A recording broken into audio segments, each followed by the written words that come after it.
High everyone, আসসালামু আলাইকুম। This is me Mithila's daily blog থেকে সবাই কেমন আছেন? Welcome to my another blog. আজকে ইউটিউবে একটা নতুন ব্লগ বা ভিডিও নিয়ে চলে আসলাম। আমি রেগুলার আসলে ইউটিউবে হতে পারি না, রিলসগুলো দিই, বাট ভিডিওগুলো আসলে রেগুলার দেওয়া হয় না। আজকে হচ্ছে শুক্রবার, যেহেতু বাসায় থাকা হয় শুক্রবার দিন, ছুটির দিন। তো আম্মু হচ্ছে বিরিয়ানি রান্না করেছিল। বিরিয়ানিটা আমি অনেক মজা করে খাচ্ছিলাম।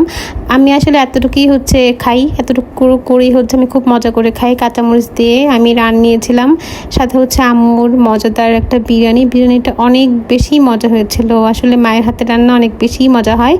সো আমি কয়টা বাজে তখন, মনে হয় 5টা, এই টাইমে আমার খাওয়া হয়, এই সময় খাচ্ছিলাম। তো খুব ভালো লাগছিল। আপনারা কিন্তু অবশ্যই কমেন্ট করে জানাবেন তো আপনারা শুক্রবারে কি খান না খান। শুক্রবারের প্রত্যেকটা বাসায় খুব স্পেশাল কোনো কিছু রান্না করা হয়, ম্যাক্সিমাম বাসায় হচ্ছে রান্না করা হয়। সো আজকে আম্মু রান্না করেছিল বিরিয়ানি।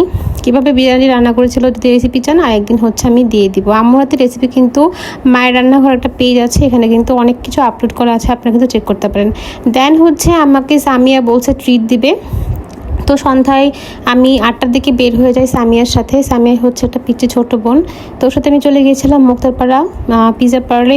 ও রিফাতের হাতের পিৎজা, ও হচ্ছে থাইল্যান্ড চলে যাবে। সো ওর মনে হয় আমার লাস্ট পিৎজা এটা খাওয়া। এত এত পরিমাণ বাতাস ছিল, আসলে মানে মেক করাটা খুবই টাফ ছিল ওর জন্য। বলতেছিল আপু আজকের মেকটা কেমন, মানে আজকের পিৎজাটা একটু প্রবলেম হতে পারে, কারণ আগুন নাই, কিছু নাই, মানে খুবই বাজে অবস্থা। আসলে বাতাসই যাচ্ছিল না, মানে কীভাবে সে হচ্ছে বেক করবে ওভেনে, এই হচ্ছে অবস্থা। তবুও ও খুবই সুন্দরভাবে সবসময় খুব স্পেশাল করে ও আসলে পিৎজা খাওয়ায়। আর আমার মানে এই পর্যন্ত নেত্রকোনার খাওয়া বেস্ট পিৎজা হচ্ছে রিফাতের হাতের পিৎজা। সত্যি কথা বলতে আমি নেত্রকোনা কখনোই পিৎজা খাওয়া কখনোই শান্তি পাই নাই। মানে অলওয়েজ আমি ময়মনসিংহ বা ঢাকাতে ভালো জায়গায় একটা পিৎজা খাই, কিন্তু নেত্রকোনা ওর হাতের পিৎজা আমার সবসময় মনে থাকবে। ও আসলে চলে যাবে রবিবারে। তো আজকে লাস্ট ছিল পিৎজা, মনেই হচ্ছিল ও চলে যাবে কেন জানি। তো আজকে যাওয়া হলো। পিচ্চিটা অনেক ভালো রান্না করে, দোয়া করি অনেক বড় হোক। যাই হোক, তারপর হচ্ছে পিৎজাটা অর্ডার করলাম। এত ক্রাউড ছিল, অলওয়েজ হচ্ছে পিৎজা টেস্টি পিৎজাতে হচ্ছে টেস্টি পিৎজা পারলে হচ্ছে অলওয়েজ ক্রাউড থাকে। ম্যাক্সিমাম টাইমে যখন যাই আমাদের ওয়েট করতে হয়। তো আজকে আরও বেশিক্ষণ ওয়েট করতে হয়েছিল। আর আজকে আমি নিয়েছিলাম মনে হয় সসেস পিৎজা। আমি সবসময় গিয়ে বলি আচ্ছা রিফাত একটা ভালো কোনো পিৎজা দাও, মানে ওইখানে গিয়ে আমি কখনোই বলি না এটা খাবো সেটা খাবো, ওরে বলি কোনটা ভালো হয় বেস্ট হয় এটা আমার দাও। তো আজকে বলতেছিল আপু আজকে তাহলে সসেস পিৎজা দিই। আমি আচ্ছা ঠিক আছে দাও। ওর বারবিকিউ পিৎজা মজা, ওর হচ্ছে আরেকটা পিৎজা আছে ওইটা ভুলে গেছি, ব্লাস্ট, ওইটাও মজা, সবগুলো পিৎজা মজা।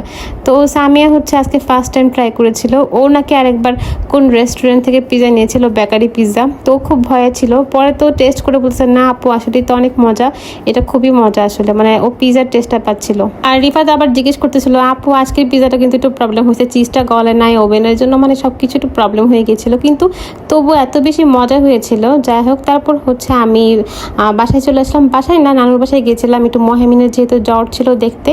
তো আজকের ভিডিও আমার এতটুকু পর্যন্ত। সবাই সাথে থাকবেন, একটা ফলো একটা লাইক দিয়ে যাবেন। Till then take care, tata bye bye, আল্লাহ হাফেজ, থ্যাংকস ফর ওয়াচিং।